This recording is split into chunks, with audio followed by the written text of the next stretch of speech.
ইমারতে ইসলামিয়া আফগানিস্তানের জাতীয় উন্নয়ন কোম্পানি এনডিসি এক নতুন ইতিহাস গড়েছে। প্রথমবারের মতো সম্পূর্ণ দেশীয় প্রযুক্তিতে তৈরি করেছে আফগানিস্তানের নিজস্ব বাস।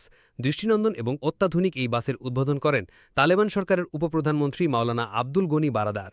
অনুষ্ঠানে অর্থ মন্ত্রণালয় সহ শীর্ষ নেতৃবৃন্দ উপস্থিত ছিলেন। মাওলানা বারাদার বলেন, দেশীয় উদ্বোধনের এই যাত্রা আমাদের আত্মনির্ভরশীলতার পথে এক ঐতিহাসিক পদক্ষেপ। এই উদ্যোগ কেবল প্রযুক্তিগত উন্নয়ন নয়, বরং দুর্নীতিমুক্ত প্রশাসনের বাস্তব সুফল।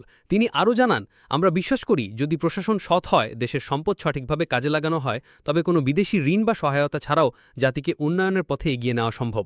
এর আগে এনডিসি কৃষিখাতে বিপ্লব ঘটাতে নিজেদের প্রযুক্তিতে ৭৫ ধরনের কৃষি মেশিন তৈরি করে। এছাড়া একটি বড় উৎপাদন ফ্যাক্টরি কমপ্লেক্স চালু করা হয়েছে, যেখানে বর্তমানে ১০৫ প্রকার যন্ত্রপাতি ও শিল্প সামগ্রী তৈরি হচ্ছে। ছোট ও মাঝারি শিল্পের মেশিন, পরিবহন খাতের যানবাহন, বৈদ্যুতিক সরঞ্জাম, ধাতব যন্ত্রাংশ, খাল ও বাঁধ প্রকল্পের গেট ও যন্ত্র।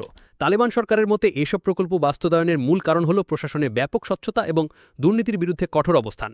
সাধারণ মানুষ প্রশ্ন করছে, যেখানে আফগানিস্তান ৪০ বছরের যুদ্ধবিধ্বস্ত অবস্থা থেকে উঠে এসে স্বনির্ভরশীলতার পথে এগিয়ে যাচ্ছে, সেখানে বাংলাদেশে হাজার হাজার কোটি টাকার বাজেট হলেও প্রকল্পের সফল বাস্তবায়ন ব্যাহত হচ্ছে দুর্নীতির কারণে। এখানে অনেক সময় প্রকল্প শুরুই হয় না, কিংবা বছরের পর বছর চলে কাজের নামে লুটপাট, ফলে আমাদের একটি সুই পর্যন্ত আমদানি করতে হচ্ছে।